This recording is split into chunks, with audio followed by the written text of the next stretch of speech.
उत्तर दिनाजपुर जिले के एक प्रवासी मजदूर पर दूसरे राज्य में रहते हुए कथित तौर पर प्रताड़ित किए जाने का आरोप है। आरोप है कि पुलिस की प्रताड़ना का शिकार हुआ मजदूर टूटे पैर के साथ घर लौटा है। ग्वालपोखर जिले के गोआ गांव एक ग्राम पंचायत निवासी मोहम्मद जुनैद आलम कई वर्षों से हरियाणा के पानीपत स्थित एक फैक्ट्री में मजदूर था। जुनैद का आरोप है कि कुछ दिन पहले पुलिस उसे फैक्ट्री से उठा ले गई। उसने अपना फोटो पहचान पत्र और आधार कार्ड दिखाया, लेकिन पुलिस ने उस कार्ड को फर्जी बताते हुए पुलिस ने उसे शारीरिक रूप से प्रताड़ित किया। आरोप है कि पुलिस की असहनीय यातना के कारण उसका पैर टूट गया। इसके बाद जुनैद अपने परिचितों की मदद और राज्य सरकार के प्रबंधन में घर लौटा। खबर मिलने के बाद राज्य सरकार के मंत्री गुलाम रब्बानी गत बुधवार को जुनैद से मिलने उसके घर गए। जुनैद ने कहा कि मंत्री ने उसकी स्थिति की जानकारी लेने के अलावा उसे रोजगार के अवसर दिलाने का भी आश्वासन दिए है। उधर मंत्री गुलाम रब्बानी ने हाल के घटनाओं पर अपनी बात रखी है। इस जिले से कई प्रवासी मजदूर दूसरे राज्यों में काम करने जाते हैं। उन्होंने अपना रोष व्यक्त करते हुए कहा कि वहां जाने पर एक भारतीय नागरिक होने के नाते इस तरह के उत्पीड़न का सामना करना शर्मनाक है। रब्बानी ने आगे कहा कि वे इस उत्पीड़न के विरोध में सर्वोच्च न्यायालय का दरवाजा खटखटाएंगे। उन्होंने ये भी कहा कि राज्य सरकार प्रवासी श्रमिकों के लिए सहायक परियोजनाओं की पहल कर रही है। इससे ज्यादा दर्दनाक और घटना नहीं हो सकता है। हम लोग पहले ट्रम्प को कंडेम किए थे, जब ट्रम्प जो है डिपोर्ट कर रहा था इंडियंस को पैर में जंजीर हाथ में जंजीर बांध करके।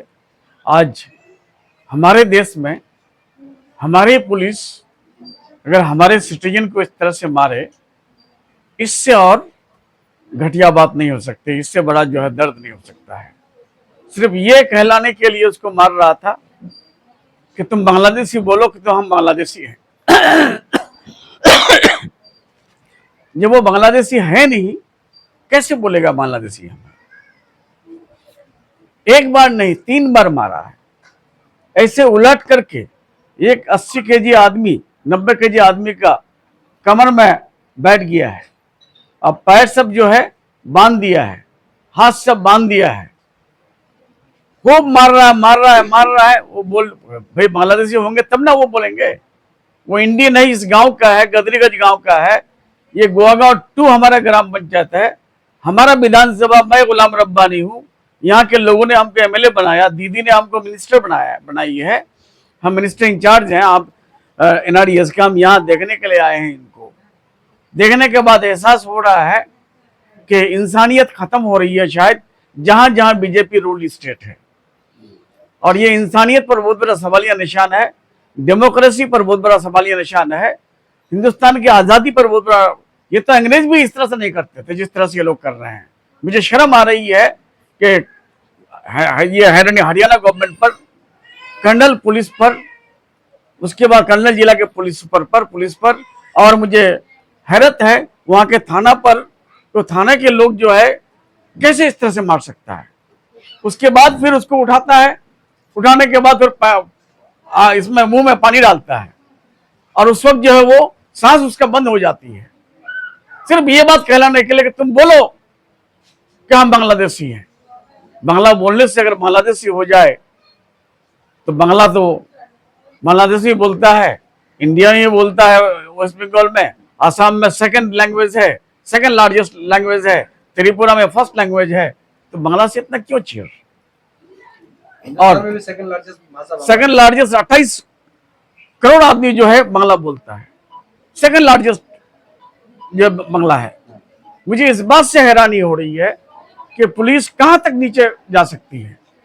हम सब पुलिस को नहीं बोलेंगे, हमारे यहाँ की पुलिस है, लेकिन हरियाणा के कुछ कर्नल के कुछ पुलिस, जहां वो पानीपत कोई थाना है, उस थाना के चंद पुलिस जो इस तरह से एक्टिविटीज किया है। 0 एफआईआर हम लोग करेंगे, उसके नाम से एफआईआर करेंगे। एफआईआर होगा, हमने एडीजी लॉ एंड ऑर्डर से बात किया, वो लोग वहां पहुंचाएंगे। सर, इस तरह के लोगों को मारा है, कहीं ना कहीं ह्यूमैनिटी को एक तरह से क्या राइट्स, ह्यूमन राइट्स पे सारे मामला लिया। हम लोग ह्यूमन राइट पे जाएंगे। हम लोग जो है आपका कोर्ट जाएंगे, हम जो है जरूरत पड़ने पर हाईकोर्ट सुप्रीम कोर्ट का दरवाजा खटखटाएंगे। इस तरह से जो है मान नहीं सकता है कि एक सिटीजन को, एक इंडियन सिटीजन को। सर इससे बहुत सारे लोग, यही नहीं सर, बहुत सारे लोगों को मारे सुनने में। एक आदमी को मारे तो समझा जाए, वो तो बांस से मारना शुरू कर दिया है। तो वो मार नहीं, वो नहीं मार करके डायरेक्ट गोली चला देता, मर जाता तो कम से कम उसको तकलीफ नहीं होती। आज तो वो मरने से ही बदतर जो है पोजीशन में आ गया, पैर तोड़ दिया है। और एक वीडियो देखे अभी, एक आदमी को इस तरह से मारा है कि पूरा दिखाई पड़ रहा है दाग सब, कितना मारा है उसको कि आंख से आंसू बह जाता है। मुझे अफसोस हो रहा है कि इस तरह का हिंदुस्तान किस तरफ जा रहा है। सर इस इलाके के ज्यादातर माइग्रेंट वर्कर जो है अदर स्टेट में काम करने जाते हैं और वहाँ पे अभी जो है उन लोगों के ऊपर जुल्म और सितम ढाया जा रहा है, तो उसके लिए ममता बनर्जी सरकार कल हमारे माननीय मुख्यमंत्री ममता बंदोपाध्याय ने अनाउंसमेंट किया है कि हम जो है, जो प्रदेश श्रमिक है हमारा, जो माइग्रेंट्स वर्कर है, उन लोग को हम लाने का व्यवस्था करेंगे। उन लोग का स्कीम जो है वो कल अनाउंसमेंट किया है। आज लेबर मिनिस्टर से बात हुई, वो अभी मीटिंग कर रहा है। मुझे उम्मीद है बहुत जल्द वो स्कीम आ जाएगा। वो स्कीम आने के बाद जितने भी प्रदेश श्रमिक है, जहाँ सेफ है वहाँ, अगर वो वहाँ रहना चाहता है कोई दिक्कत नहीं है, अगर यहाँ आना चाहता है यहाँ भी कोई दिक्कत नहीं है। हमारे यहाँ 2.5 करोड़ 2.5 करोड़ माइग्रेंट्स लेबर है। ये किस स्टेट का है? यूपी का है, बिहार का है, आपका राजस्थान का है, गुजरात का है, मध्य प्रदेश का है, उड़ीसा का है, महाराष्ट्र का है। हमारे यहाँ तो एक माइग्रेंट लेबर को हम लोग टच भी नहीं करते, ना डॉक्यूमेंट्स चेक करते हैं, और ना ये कहते हैं कि तुम बोलो हम क्या कहते हैं, पाकिस्तानी या श्रीलंका या बांग्लादेशी। हम लोग तो नहीं बोलते हैं। लेकिन ये लोग किस आधार से बोल रहा है? बंगाल से क्या नफरत हो गई है?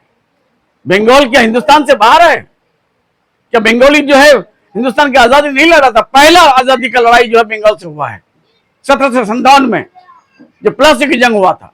1857 में सबसे ज्यादा बंगाली लोग जो है वहां बलिदान दिए थे। 1947 में सबसे ज्यादा जो है बंगाली लोग जो है बलिदान दिए हैं। और आज उसके बलिदान को, उसकी शहादत को जो है हम भुला करके उसी स्टेट के लोगों को मारे, इससे बड़े शर्मनाक बात नहीं हो सकती है। मैं अमित शाह जी को, मोदी जी को आज रिजाइन कर देना चाहिए।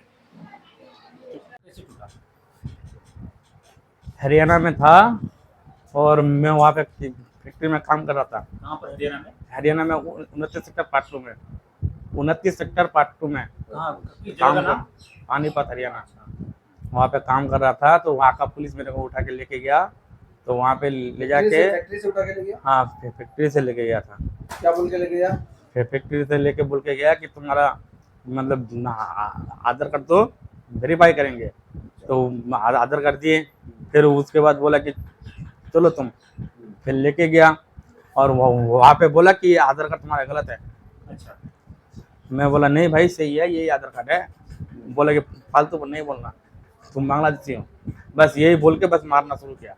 अच्छा, तुम आपको बांग्लादेश बोल रहा था? हाँ, और क्या बोला? बोला कि तुम बोलो कि मैं बांग्लादेशी हूँ। अच्छा, तो बोला है? हाँ बोलने बोल रहे हैं, नहीं तो और मारेंगे तेरे को। तो बांग्लादेशी आप कबूल नहीं करोगे तो और मारेंगे? और मारेंगे। ये क्या होता है? कैसे टूटा? वही जो मारा ना, हाँ। इसलिए टूट गया। कैसे मार रहा था?